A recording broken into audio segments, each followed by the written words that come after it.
untuk masyarakat kekal daripada Allah dengan sholat maghrib secara berjamaah.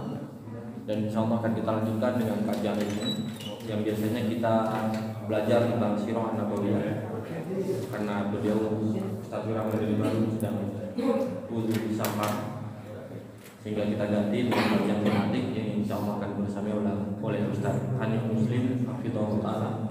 Dan pada kesempatan kali ini kita akan membahas tentang amalan-amalan terbaik. Mari kita niatkan hati kita dan teruskan yang kita untuk beribadah dengan apa yang disampaikan oleh beliau guru kita Ustaz Hanif Muslim hafizahullah ta'ala. Kepada Ustaz Hanif Muslim, fadhilul maskur.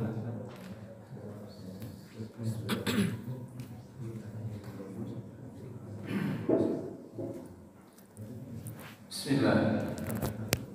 Assalamualaikum warahmatullahi wabarakatuh.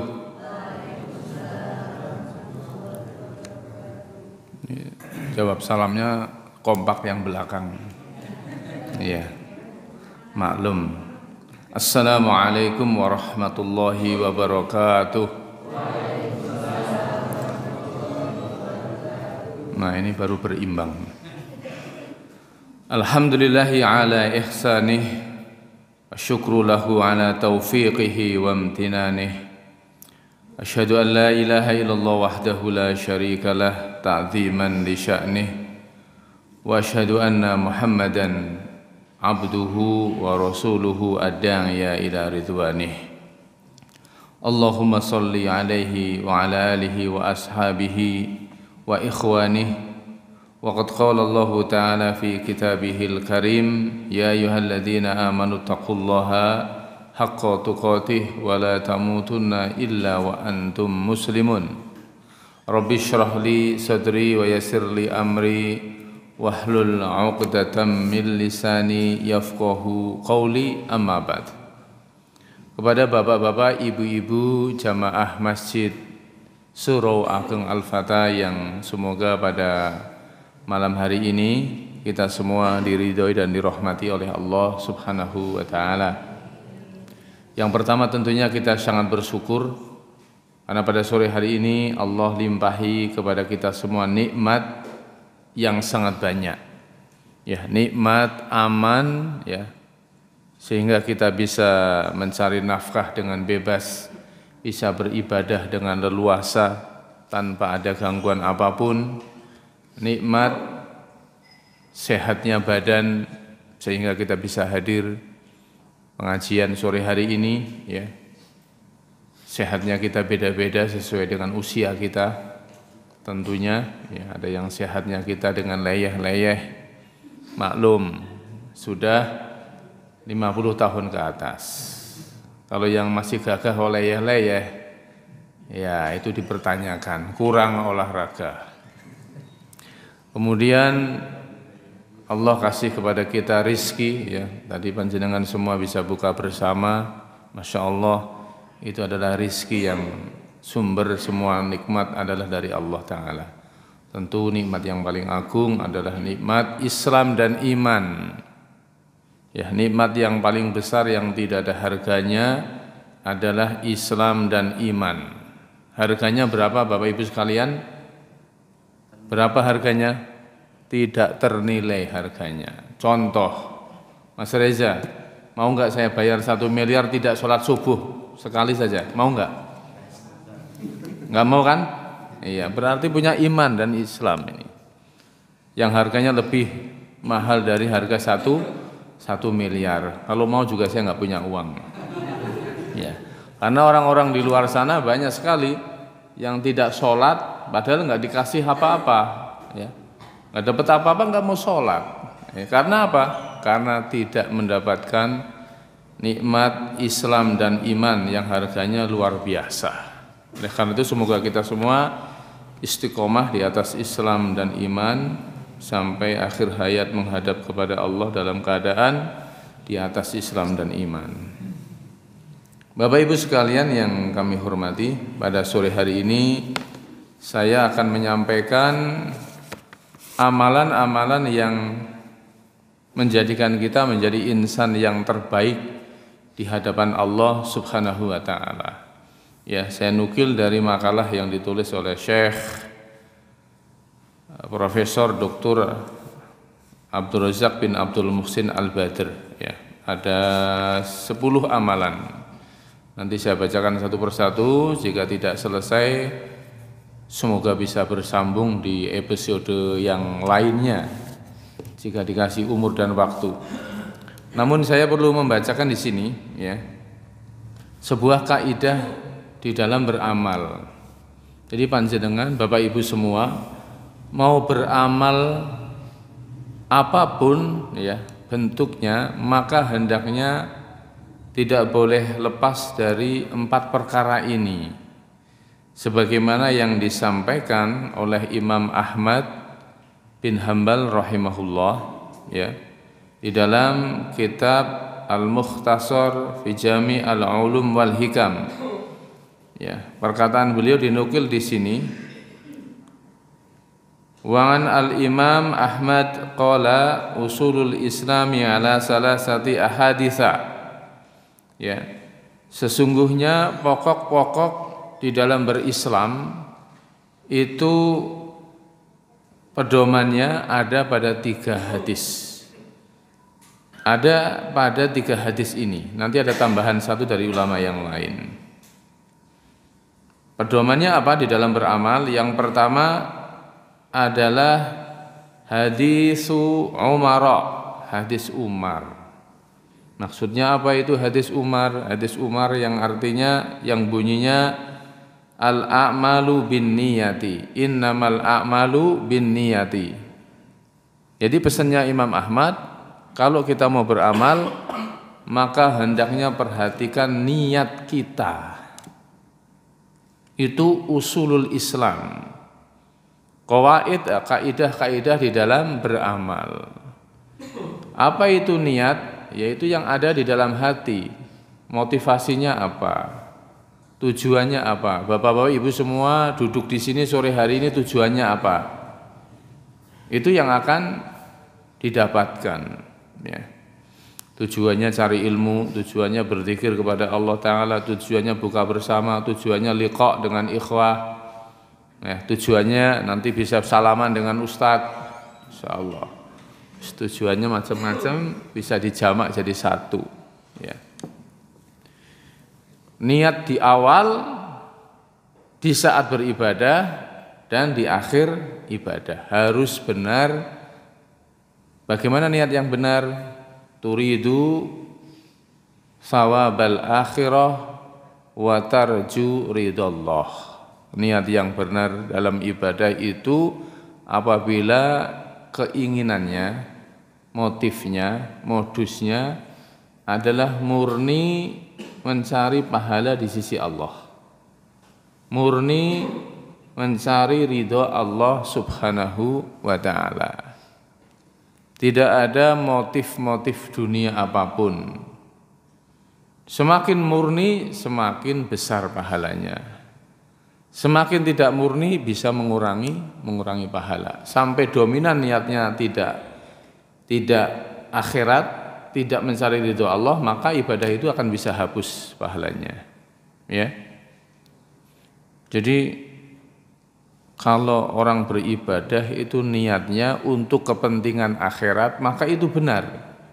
Apa itu kepentingan akhirat? Yaitu kepentingan setelah meninggal dunia, dalam rangka untuk mendapatkan nikmat kubur, terhindar dari azab kubur, supaya mendapatkan surga, supaya dapat mendapatkan bidadari surga. Ikhlas apa tidak? Ikhlas. Kalau dalam rangka untuk mendapatkan bidadari dunia, ikhlas apa tidak? Tidak ikhlas. Tadi kan saya bilang turidu thawabal akhirah. Itu prinsipnya. Dalam rangka untuk mendapatkan kepentingan akhirat. Itu pokoknya dipegang itu. Ya. Ibu-ibu jangan khawatir, ada bidadara juga nanti di surga. Suami, ibu-ibu semua kalau masuk surga. Apa yang pertama yang harus dipegang? Niat. Ya, niat. Niat itu sebelum, saat, dan sesudah beramal. Ini kalau dibahas panjang. Yang kedua adalah kata Imam Ahmad, al-hadisu Nu'man bin Bashir. Hadis dari Nu'man bin Bashir, yaitu al-halalu bayyinun wal haramu bayyinun. Jadi saat beribadah kita kepada Allah hendaknya menggunakan harta yang halal, bukan harta yang haram. Karena kalau ibadah yang kita gunakan, ibadah yang kita amalkan menggunakan harta yang haram, maka ibadahnya itu akan tertolak, tidak diterima oleh Allah Subhanahu wa ta'ala. Pakaian yang kita gunakan, sedekah harta yang kita gunakan, ya, infak yang kita berikan, semuanya harus bersumber dari sesuatu yang dihalalkan oleh Allah Subhanahu wa ta'ala. Ya, makanya Allah Ta'ala berfirman, ya ayyuhar rusulu kulu minat thayyibati wa'malu sholiha. Wahai para rasul, makanlah dari makanan yang halal, thayyib. Kemudian wa'malu sholiha, maka beribadahlah, beramal solehlah kalian. Kenapa? Perintahnya yang pertama makan yang halal, kemudian beramal solehlah. Karena kalau beramal soleh, makanannya bukan makanan yang halal, amal solehnya bisa tertolak. Buktinya apa? Doa kita juga nggak akan didengar, tidak akan diijabahi oleh Allah Ta'ala kalau makanan kita, minuman kita, daging kita dari sesuatu yang haram. Oleh karena itu supaya ibadah kita diterima, Bapak Ibu sekalian, selain masalah niat adalah masalah halal dan haram. Ya, bisa dipahami? Kemudian yang ketiga adalah hadis Aisyah. Hadis dari Aisyah yang bunyinya, man ahdatsa fi amrina hadza ma laisa minhu fahuwa raddun. Maka barang siapa yang dia beramal dengan sesuatu yang tidak ada sumbernya dari kami, maka amalannya akan tertolak. Ya, wa fi riwayatin man amila amalan falaisa lahu minhu fahuwa raddun. Ya, maka barang siapa yang beramal dengan suatu amalan yang tidak bersumber dari kami, ya, Rasulullah dan para sahabatnya, tidak memerintahkannya, tidak mengerjakannya, tidak mencontohkannya, maka amalan tersebut akan tertolak, yaitu amalan yang berkaitan dengan masalah agama. Oleh karena itu, Bapak Ibu sekalian, kalau kita beramal maka harus dicek perintahnya, sumbernya, rujukannya, hadisnya ini sahih ataukah tidak, ya. Jangan hanya sekedar ikut-ikutan kebanyakan orang, hanya sekedar ikut-ikutan tren dan lain sebagainya. Yang benar adalah yang betul-betul ilmiah rujukannya. Yang diperintahkan saja banyak yang belum kita kerjakan, kok nambah-nambahi, kurang gawean, ya, kurang gawean. Kreatif itu dalam urusan dunia. Kalau urusan agama kita taufiki, tinggal amalkan saja, tidak boleh berkreativitas. Kemudian yang keempat, ya, ditambahkan di sini an Abi Dawud. Qala usulu sunani fi kulli fan, bahwasanya pokok-pokok sunnah di dalam beribadah kepada Allah Subhanahu wa ta'ala yang tidak tiga tadi, yaitu niat ikhlas, kemudian halal, kemudian tiga adalah harus bersumber yang diajarkan oleh Nabi kita Shallallahu Alaihi Wasallam. Kemudian yang keempat, kaidahnya adalah min husnil islamil mar'i tarkuhu ma la ya'ni, yaitu tanda kebaikan seseorang di dalam beribadah itu, di dalam beramal adalah dia senantiasa meninggalkan segala sesuatu yang tidak bermanfaat bagi dirinya, tidak bermanfaat bagi akhiratnya dan tidak bermanfaat bagi dunianya. Ning akhirat ora kepitung pahala, ning donya ya ora ana paedahe. Buat apa? Ya sudah tinggalkan saja. Ya. Syukur-syukur bermanfaat fid dunya wal akhirah. Ya. Minimal mubah dan di dunia bermanfaat. Ya. Atau mubah tapi bermanfaat buat ibadah kita. Contohnya apa? Ya, contohnya goes, jogging. Mubah itu. Ya. Tapi kan bermanfaat buat kesehatan kita, untuk ibadah kita. Jadi harus diniatkan. Sesuatu yang mubah diniatkan untuk kebaikan, maka insya Allah untuk bisa mendapatkan pahala. Makan dan minum, mubah saja. Tapi kalau diniatkan untuk beribadah kepada Allah, insya Allah dapat pahala. Kerja, cari uang, setiap hari cari nafkah, adalah mubah. Tapi kalau diniatkan adalah dalam rangka untuk menafkahi diri, supaya bisa sedekah kepada istri dan anak-anak, supaya bisa infak, supaya bisa berhaji, supaya bisa wakaf, supaya bisa sedekah kepada jamaah, supaya bisa neraktir teman-temannya sate keladak dan lain-lain, insya Allah itu akan berpahala di sisi Allah Subhanahu wa ta'ala. Begitu. Jadi niatnya kalau bisa jamaah Al-Fatah ini jadi orang-orang kaya semua. Amin Allahumma amin. Semangat pokoknya doang sugih. La ba'sa bil ghina liman ittaqa. Ora apa-apa dadi wong sugih, tapi syaratnya harus bertakwa.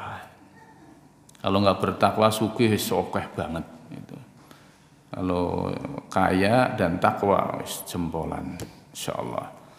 Hadirin wal hadirat sekalian yang kami hormati, amalan yang pertama yang bisa menjadikan kita menjadi insan yang terbaik di sisi Allah Subhanahu wa ta'ala adalah yaitu orang yang mempelajari Al-Quran dan mengajarkannya sesuai dengan sabda Nabi kita sallallahu alaihi wasallam yang berbunyi khairukum man ta'allamal Qur'ana wa 'allamahu.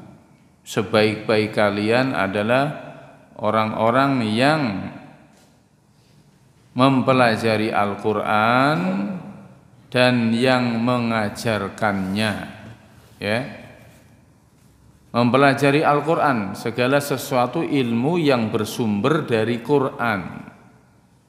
Bisa tahfidnya, bisa tajwidnya, bisa hal yang berkaitan dengan masalah akidahnya, tafsirnya, muamalahnya, ibadahnya, dan lain sebagainya. Ulumul Quran, dan tentu banyak sekali. Nahwu dan sorofnya, itu belajar ilmu lughatul Arabiyah, itu termasuk ilmu yang bersumber dari Al-Quran. Alat untuk mempelajari Al-Quran, termasuk wajib itu ya. Ada pelajaran bahasa Arab di sini di Masjid Al-Fatah? Insya Allah ada ya. Istiqomah, kalau sulit tetap maju saja. Jangan sampai muntabir. Apa itu muntabir? Mundur tanpa berita. Udah kalau ketemu tasrif lughawi dan mu'robat, sirai dicekel, muntabir. Waktu pendaftaran 100 orang, waktu ujian sisa 10 orang. Yes, biasa di mana-mana itu. Istiqomah ya. Mempelajari ilmu-ilmu yang bersumber dari Al-Qur'an ya. Itu banyak sekali. Dan tentunya ada yang wajib ain, ada yang wajib kifayah. Yang wajib ain diantaranya ilmu yang berkaitan dengan masalah akidah, ilmu yang berkaitan dengan masalah ibadah-ibadah yang akan kita kerjakan. Ya. Ilmu-ilmu yang termasuk ilmu alat untuk mempelajari Al-Quran, bahasa Arab, dasar-dasarnya itu wajib. Wah, saya udah tua Pak Ustadz, sudah 40 tahun lebih, sudah sibuk kerja, apa ya mungkin mempelajari ilmu-ilmu Al-Quran? Bagaimana jawabnya? Jamaah sekalian, pripun Bu?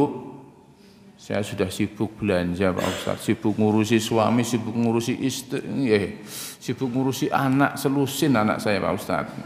Repot itu. Maka jawabnya para ulama adalah apabila kita ini sudah sibuk dengan dunia kita, dengan pekerjaan kita, dan kita tidak mungkin mempelajari semua ulumul Quran, ketanggor usia, maka 3 ilmu ini yang wajib untuk kita kuasai dan tidak boleh ngeles lagi, tidak boleh punya alasan untuk menghindarinya. Ilmu yang pertama yang bersumber dari Al-Quran adalah ilmu yang berkaitan dengan ilmu tauhid, ilmu tauhidullahu ta'ala, ya, mentauhidkan Allah subhanahu wa ta'ala, karena tauhid adalah kunci surga, kunci keselamatan. Ya, panjenengan nggak punya mobil, meninggal dunia nggak masalah. Ya, panjenengan nggak punya apa, nggak punya istri, meninggal dunia masih bisa, nggak masalah. Tapi nggak punya tauhid, masalah besar Bapak Ibu sekalian. Masuk kubur langsung ditanya, yang ditanya apa? Masalah tauhid. Fitnah kubur, 3 pertanyaan kubur itu masalah tauhid. Ini keselamatan di akhirat nanti. Orang yang nggak punya tauhid pasti tidak selamat, dan orang yang membawa tauhid pasti dijamin keselamatan nanti di akhirat nanti. Ilmu yang berkaitan dengan tauhid. Dan lawannya, apa lawannya? Syirik kepada Allah Ta'ala. Harus paham apa itu syirik, apa itu tauhid, dan pembatal-pembatalnya. Jadi jangan bosan ngaji tauhid, bola-bali tauhid, tauhid, belenger. Ya, ini masalahnya prioritas, ya, masalah tauhid. Yang kedua adalah hal yang berkaitan dengan fikih ibadah yang akan kita amalkan sehari-hari. Panjenengan wudu, maka wajib mengetahui fikih wudu. Jenengan sholat, maka harus paham bagaimana tata cara sholat. Jenengan mau kurban, mau umroh, mau haji, mau nikah, ya, siapa yang mau nikah nih? Banyak kayaknya ini. Harus paham fikihnya, ya, jangan sampai beribadah asal-asalan, ya.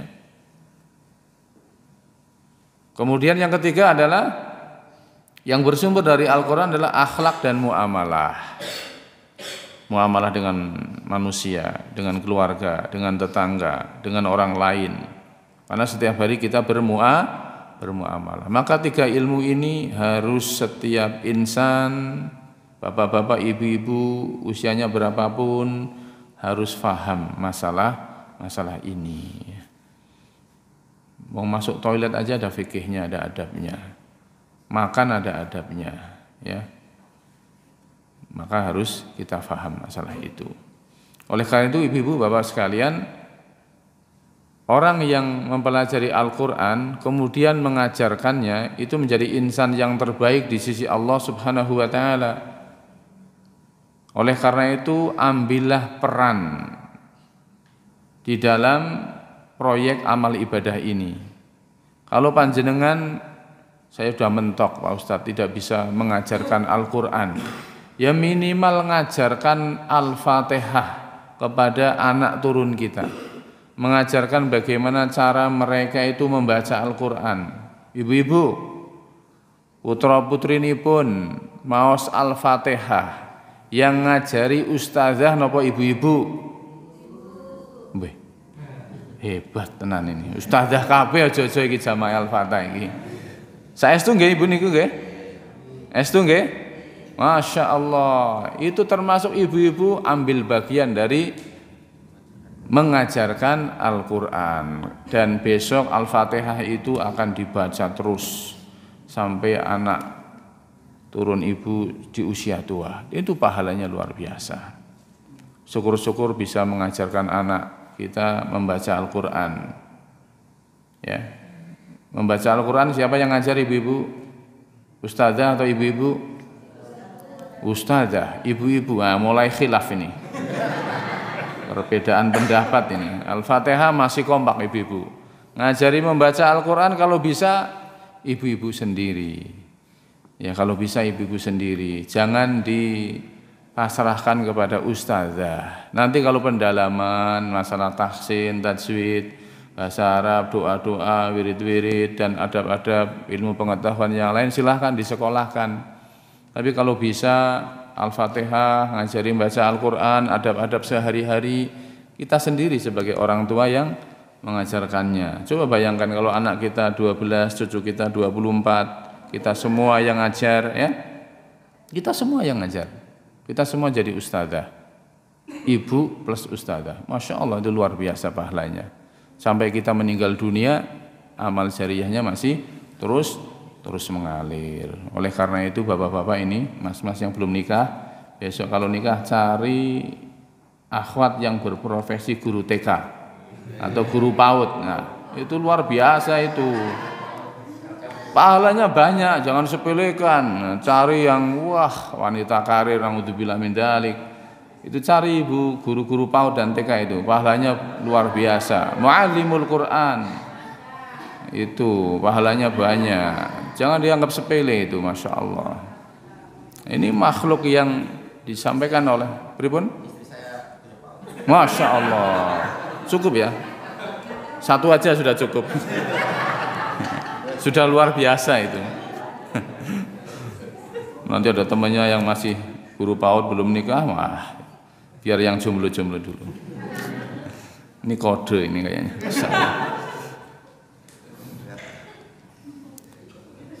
Jadi yang pertama tadi yang terbaik kata Rasulullah adalah orang yang mempelajari Al-Quran dan mengajarkannya, ya, yang mengajarkannya. Oleh karena itu para ustadz tuh semangat mengajar di mana-mana itu karena supaya apa? Supaya menjadi insan yang terbaik, mengajarkan Al-Quran. Dan panjenengan bukan ngajar misalkan, tapi jadi panitia, jadi donaturnya, yang nyebarkan pamflet, jadi penyelenggaranya, ya, maka sama-sama mendapatkan pahala. Ya, tidak harus yang tampil, tidak harus yang disorting seperti saya ini, ya, nggak mesti. Ya. Saya kesini ujuk-ujuk, ya, tanpa ada jenengan semua nggak bisa ini. Cering-cering mah Bali meneh. Jadi semua silakan berperan sesuai dengan porsinya masing-masing gitu. Bisa dipahami ya. Yang kedua adalah inna khiyarakum ahsanukum akhlaqan.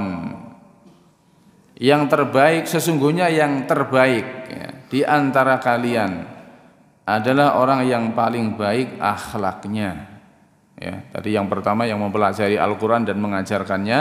Yang kedua ini adalah yang terbaik di antara kita adalah orang yang paling baik akhlaknya, perilakunya,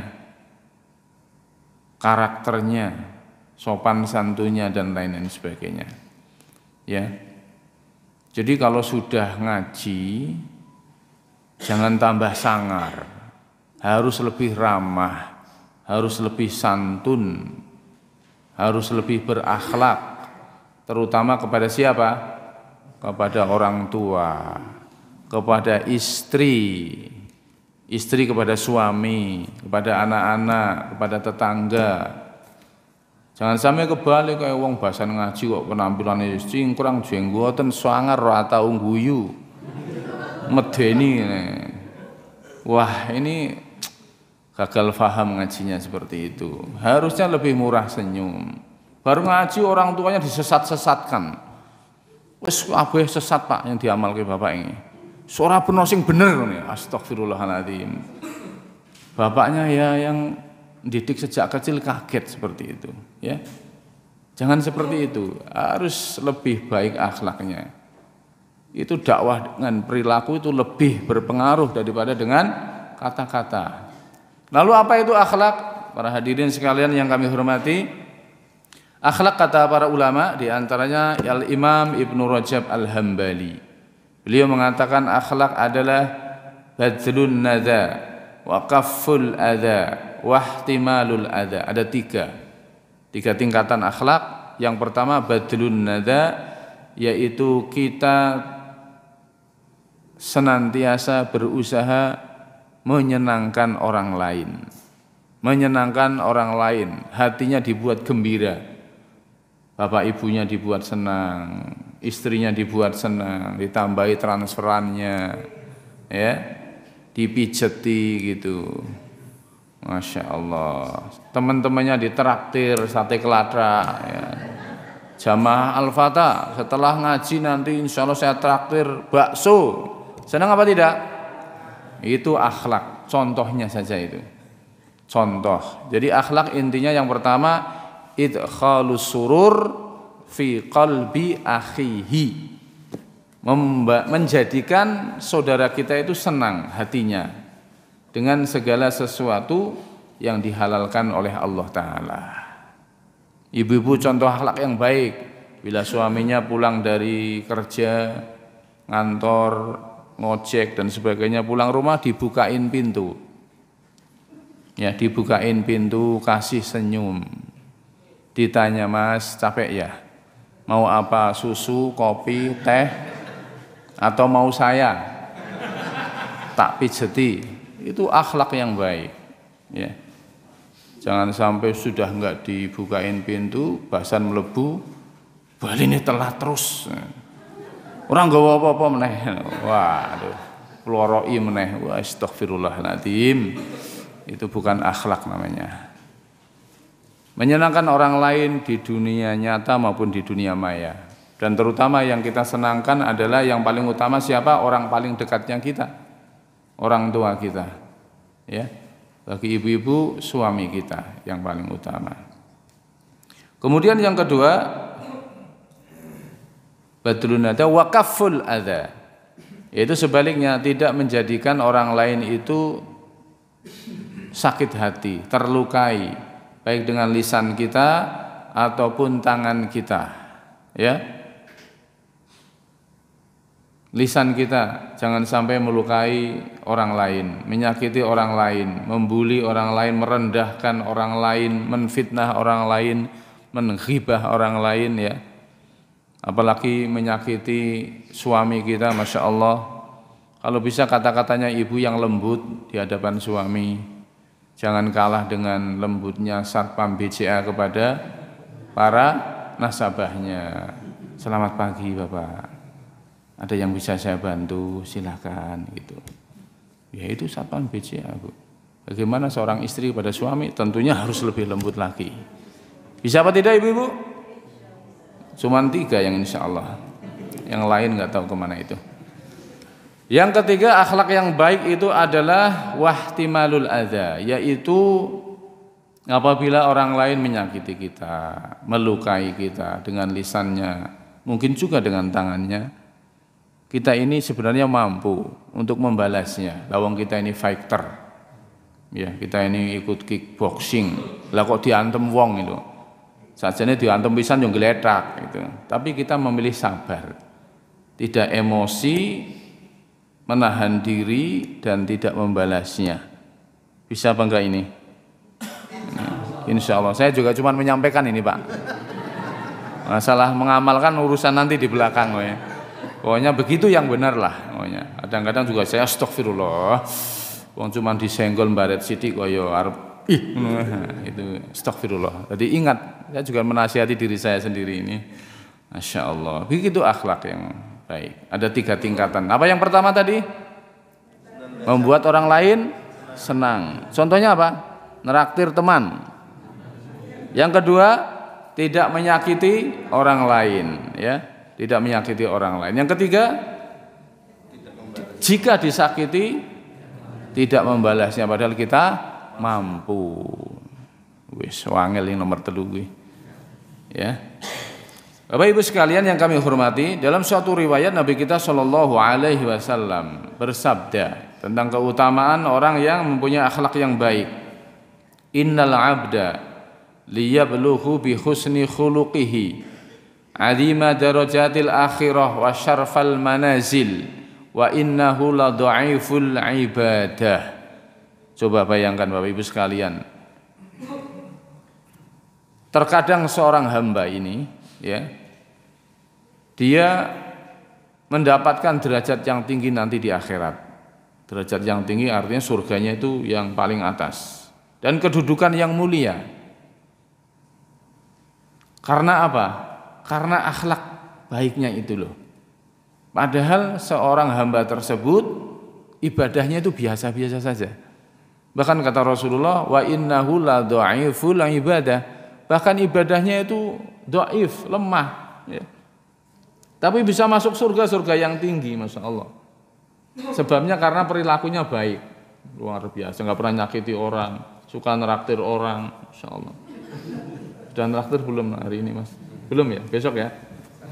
Besok janji itu. Luar biasa itu. Karena akhlaknya yang baik. Mungkin sholatnya hanya sholat yang wajib-wajib saja. Puasanya hanya puasa Ramadan saja. Ya, tidak pernah puasa sunnah, tidak pernah sholat tahajud. Ya. Bukan juga seorang yang mujahid fisabilillah, bukan juga seorang yang alim. Ibadahnya biasa saja, tapi masuk surga. Karena akhlaknya yang baik. Contohnya apa? Contohnya dalam suatu hadis yang panjang riwayat Muslim itu dikatakan tatkala Rasulullah SAW mengatakan fulan min ahlil jannah. Fulan itu ahli surga. Para sahabat penasaran sampai nginep di rumahnya 3 hari. Betul apa betul? Setelah dilihat dicek ibadahnya biasa-biasa aja kok. Enggak ada yang istimewa. Akhirnya sampai berpamit. Kemudian dibilang, sebenarnya kamu kesini ngapain? Sampai nginep 3 hari. Karena Rasulullah mengatakan antum ahlul jannah. Sesungguhnya saya nggak punya amalan apa-apa kecuali saya di dalam hati saya ini tidak pernah ada rasa iri kepada saudaraku yang lain, tidak pernah punya rasa hasad kepada saudaraku yang lain. Ini masalah apa? Akhlak. Karena akhlak dia masuk surga. Oleh karena itu jangan sampai seseorang yang sudah ngaji, yang penting akidahnya, yang penting manhajnya, akhlaknya medeni wong wis ora tau dipikir. Ya harusnya murah senyum, ramah. Gawan bayi Pak Ustaz memang sangar. Harus ngerti gawan bayi tambah ramah li medeni sisan ya. Ya harusnya itu harusnya lebih ramah, lebih santun ya, terutama sama suami ibu ya. Ya besok dirubah, sudah ngaji ya. Mulai nanti malam harus punya akhlak kepada suami. Ya. Kalau mau malam capek ya mas pijitin, itu akhlak. Tumben bune mijetin, ya barusan ngaji tadi. Nah, Ustadz Hanif katanya suruh mijetin. Iya, ya mas saya pijitin mas, masya Allah. Jadi saya dapat pahala juga bu ya. Yang ketiga, yang terbaik versi Nabi Shallallahu Alaihi Wasallam adalah inna khiyarakum ahsanukum qodoa. Sesungguhnya sebaik-baik orang di antara kalian adalah orang yang paling baik dalam melunasi hutangnya. Nah ini masalah hutang piutang. Manusia dalam bermuamalah dengan yang lainnya wajar punya hutang piutang. Ya.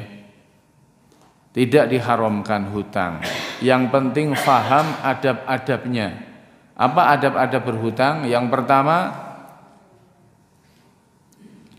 berusaha sesuai dengan akadnya. Kalau akadnya itu, mas saya pinjam hutang, estu niki, kalau sak betah banget, sak repot-repot iku lho. Insyaallah sebulan saya kembalikan akadnya ya, sesuai dengan lisannya. Kalau sudah sebulan, kalau bisa sebelum sebulan lunasi. Kalau nggak bisa ngelunasi karena ada uzur, memang betul-betul ada uzur, kabari mas ngapunten sajatosipun nggih kula gadah utang kalian jenengan tapi ternyata belum bisa melunasi. Bukan malah diem saja, ditagih malah melengos, malah diblokir yang nagih malah digalai. Walah sini kepiye to iki, nagih hutang malah sing galak sing ditagih. Nah, ini malah diblokir, malah melengos, malah ngelungani. Nauzubillah min dzalik. Ini enggak adab namanya. Yang kedua, kasih kabar, minta uzur tambah seminggu lagi atau bagaimana. Kemudian yang ketiga adabnya doakan orang yang menghutangi kita, doakan. Ya, doakan. Kemudian yang keempat, sampaikan kepada ahli waris kita, keluarga kita, catat hutang-hutang kita. Siapa tahu kita ini umurnya enggak sampai, hutang kita belum lunas, keluarga kita sudah paham. Jadi harus baik dalam membayar hutang. Apalagi ini yang dagang. Ya, yang dagang. Jangan sampai punya prinsip ya. Namanya bisnis harus hutang. Kalau bisa semuanya perputaran modalnya dari hutang ya. Saya pernah ikut bisnis bermodal hutang sukses 1 miliar omset sehari ini misal.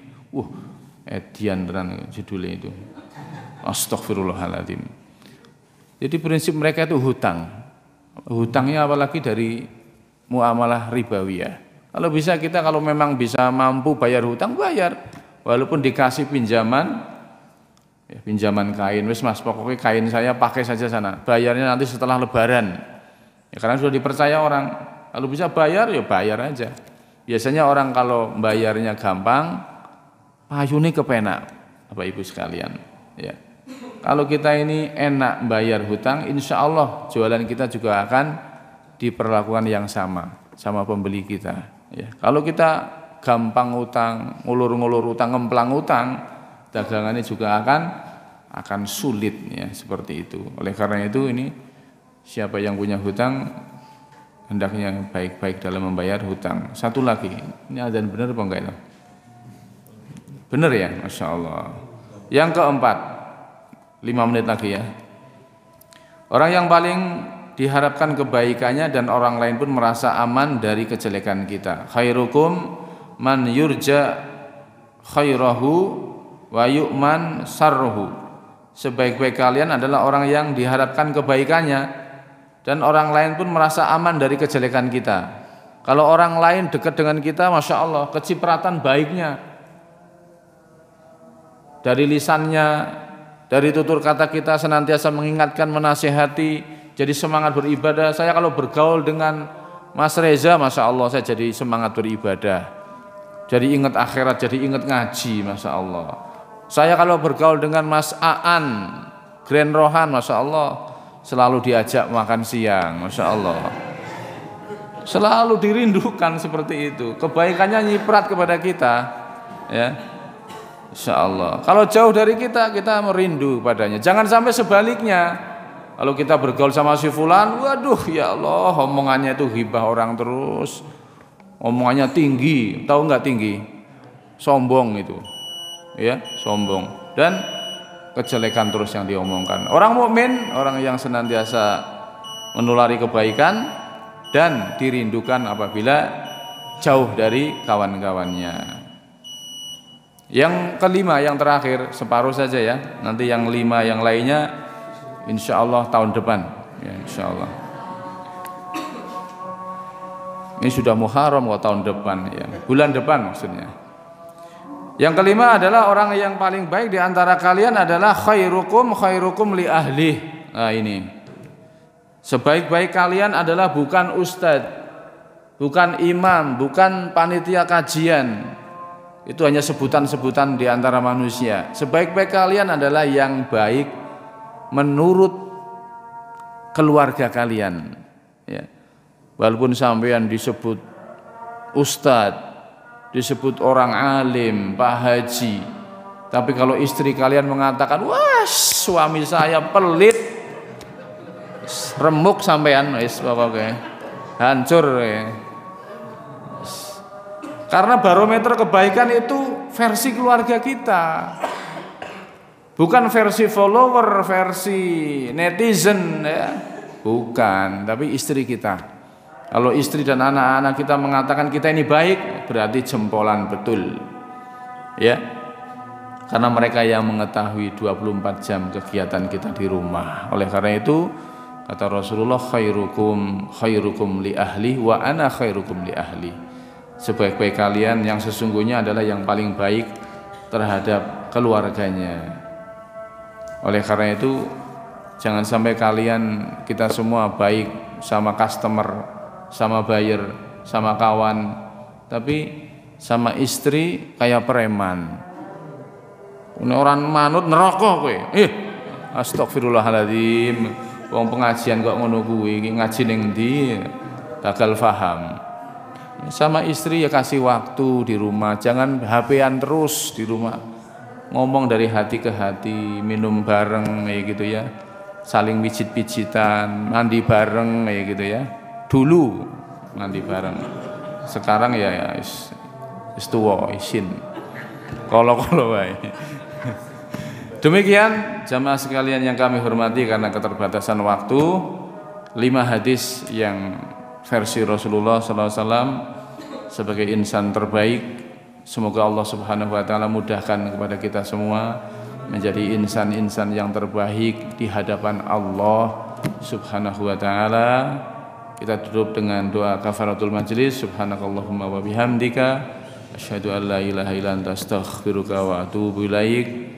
Assalamualaikum warahmatullahi wabarakatuh.